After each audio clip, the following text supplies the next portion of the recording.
Vous écoutez la radio de la référence www.radiolisolo.com. Radio-Télévision Lisolo, la radio de la référence numéro 1 de la diaspora congolaise.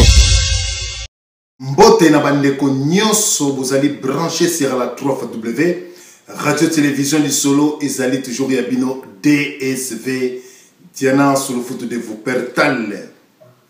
Motuna na memeli bino. Pour nani congolais alingi distraction. Et puis deuxième motuna. Pour nani congolais azalaka sérieuxté. P troisième motuna.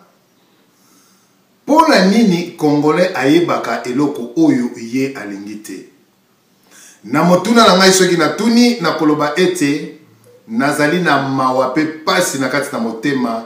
Ndenge nazali komona ba radio ya ba propagandiste bazali ko sengela monsieur Etienne Tshisekedi liwa akufa ba bomaye ezali pasi mingi soki politique congolaise ekomi ndenge wana tokoki ko critiquer Etienne Tshisekedi politiquement et non ko lukela liwa ke ba bomaye d'autre part bandeko bokanisa malamu pe na kotuna congolais alingi nini pe congolais azali ko kanisa nini awa na diaspora ba marche eleki ebele ba réunion kidi ba conclave ba kombo bato baza ko changer ba forum banini mais lelo oyo tomoni mwana mboka Félix Tshilombo oyo azali moko ya diaspora ye akiti na kati na Kinshasa alobi ke na kobunda sur le terrain.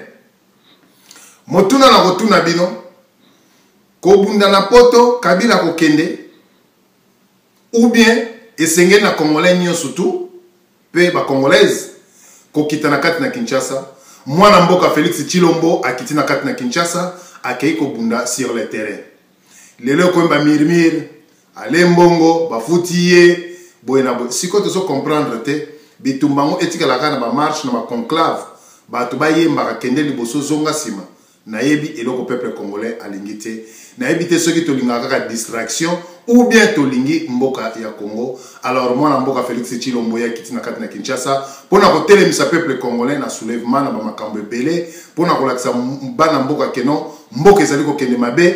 Alors awa na diaspora ba to ba telemeli Félix Tshisekedi Tshilombo to zali ko comprendre te eloko nini congolais alingi. Alors na moni ke congolais alingi na ye biloko ezali ba bêtise ya malamu congolais alingaka te kendende liboso zongande sima bina boye sepela boye makamba buzoba ndenge congolais alingi.